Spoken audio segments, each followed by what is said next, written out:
Ahli balistik Arif Sumirat menjelaskan menerima 10 selongsong peluru terkait kasus penembakan Yosua. Hasil uji balistik teridentifikasi 8 selongsong peluru berasal dari jenis Glock dan 2 selongsong peluru dari jenis HS. Saksi ahli balistik mengungkapkan adanya sudut tembakan dan proyektil yang merupakan hasil tembakan mengarah ke bawah. Kita bisa bandingkan adalah anak peluru yang tertinggal di punggung hasil otopsi yang mulia. Ya. Itu kita bandingkan dan itu identik dengan Glock yang mulia. Glock. Siap yang mulia. Sementara yang proyektil yang ditemukan oleh Polres Jakarta Selatan, apakah itu berkaitan yang keluar dari proyektil yang ditemukan dari tubuh korban?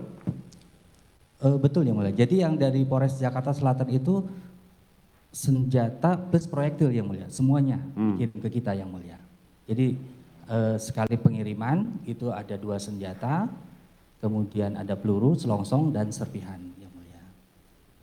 Oke, berarti disimpulkan di lokasi TKP ya di TKP dan di tubuh korban itu ditemukan proyektil dari jejak laras 2 senjata tersebut. Siap, betul yang mulia. Yaitu jenis HS dan Glock yang mulia. Lebih lengkap untuk mengulas temuan dari ahli balistik dalam persidangan, kita terhubung dengan mantan Kabareskrim Polri Komjen Purnawirawan Ito Sumardi. Pak Ito, apa kabar Pak? Baik, Mas Iva, selamat sore. Soal tembakan mengarah ke bawah, analisis Anda apakah ini ada upaya menembak dari arah lain, tempat lain, atau mungkin Anda punya analisis lain? Baik, pertama saya ingin sampaikan bahwa lazimnya dalam olah TKP itu kan kita harus betul-betul TKP dalam keadaan asli. Kalau saya mendengarkan dari keterangan ahli balistik itu kan ditemukan 10 selongsong peluru, sedangkan kalau jumlah tembakannya itu kan ada 532 ya yang ditembak di luar tubuhnya almarhum, dan juga 7 ya, 7 di mana 6 penembus dan 1 tinggal. Berarti kan ada 15 tembakan. Karena senjatanya ini adalah diindikasikan senjata Glock dan HS itu adalah merupakan senjata pistol. Kalau pistol itu selongsongnya keluar, beda dengan revolver. Jadi di sini kita pertanyaannya adalah di mana 5 selongsong yang lain ya. Kemudian dengan keterangan ahli balistik yang mengatakan bahwa ada indikasi bahwa menembak ke bawah. Yang jelas di situ ada peluru yang masuk ke kepala yang menyebabkan kematian almarhum. Nah, ini kan saya mendengar juga bahwa ada material ya daripada proyektil itu yang berbeda, di mana berbeda dengan senjata Glock. Berarti ada 2 senjata yang ditembakkan kepada tubuh almarhum ya. Kalau indikasi penembak lain memungkinkan tidak? Ya, sangat memungkinkan kan di sana kan Eliezer yang memegang 1 senjata.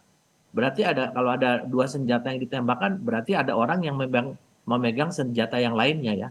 Saya kira ini yang perlu nanti oleh hakim sesuai dengan pasal 185 ayat 6 KUHP mengatakan bahwa hakim tentunya akan menyesuaikan keterangan saksi yang satu dengan yang lain dan juga menyesuaikan keterangan saksi dengan alat bukti lain. Nah, pasal 186 KUHP mengatakan seorang saksi ahli yang menyampaikan keterangannya di bawah sumpah di muka peradilan itu maka itu adalah merupakan alat bukti lain. Jadi itu menjadi keyakinan hakim bahwa ada 2 orang yang menembak dengan senjata yang berbeda. Apakah spesifik mengarah ke Sambo? Karena kan dinyatakan Eliezer bahwa tidak dia sendiri saja menembak.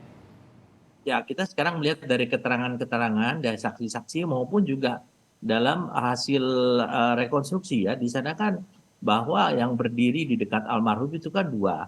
Satu ada Eliezer dari arah depan, kemudian juga sampingnya adalah saudara Sambo ya. Saya kira ini nanti akan menjadi kesimpulan hakim ya Mas Ival ya. Seberapa kuat kemudian pernyataan ahli balistik ini untuk menguatkan posisi dari penggambaran tempat kejadian perkara bahwa apakah ini hanya 1 orang yang menembak atau 2 orang yang terbukti menembak di sini? Seberapa kuat sebetulnya?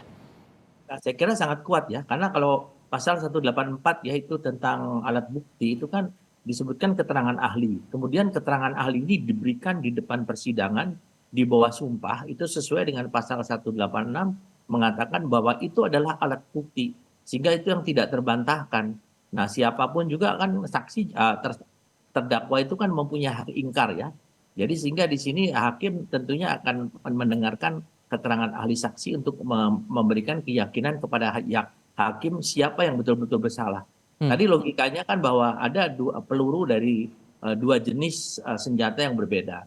Eliezer megang satu Glock. Siapa yang memegang HS? Tentunya kita sudah melihat kan. Dan di sana dikaitkan dengan apa yang disampaikan dalam keterangan Saudara Sambo bahwa yang bersangkutan hanya menembak dinding dengan senjata apa? Dengan senjata HS. Nah, Dan kemungkinan itu masih terbuka ya?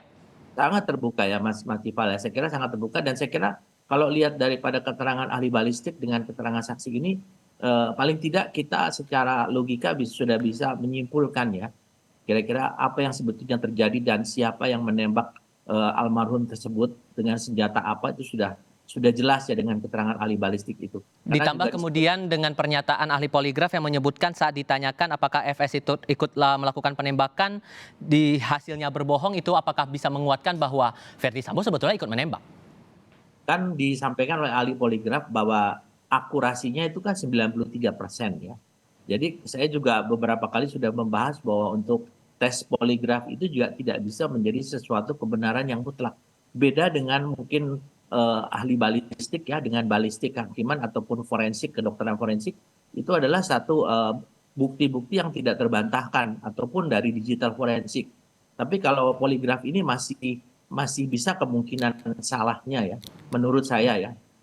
Jadi tidak mutlak ya. Jadi di sini dilihat saja dari ahli balistik, kemudian juga dari kedokteran forensik ya, melihat penyebab korban meninggal. Kalau balistik ini kan dia bisa menggambarkan arah daripada peluru masuk, arah peluru keluar ya, dari depan, dari belakang, berapa jaraknya, dari sudut mana, itu mereka sudah menggunakan alat-alat yang sangat profesional ya, baik menggunakan sinar laser ataupun menggunakan tali ya. Iya, hal lainnya nih Pak Ito, dengan sudut tembakan mengarah ke bawah, apakah ini bisa disesuaikan dengan posisi terdakwa sementara tidak ada rekaman CCTV di tempat kejadian perkara?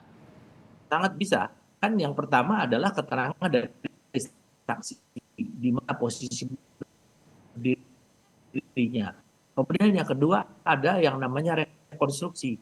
Rekonstruksi kan di sana dilihat jarak daripada dikaitkan dengan sudut peluru masuk ya, sudut tembak peluru masuk dan jaraknya, sehingga di situ akan terjawab bahwa kira-kira siapa yang menembak ke arah mana. Baik. Ya, apakah bagian badan atau ke arah kepala ya, dari arah belakang atau dari arah depan, yaitu akan sangat mudah menurut saya untuk disimpulkannya, meskipun dari keterangan-keterangan tersangka mungkin menolak ya ataupun membantah ya. Demikian Mas. Dan sepenuhnya ada di tangan hakim. Pak Ito Sumardi, terima kasih banyak sudah berbagi sudut pandang bersama kami di Kompas TV. Sehat selalu Pak.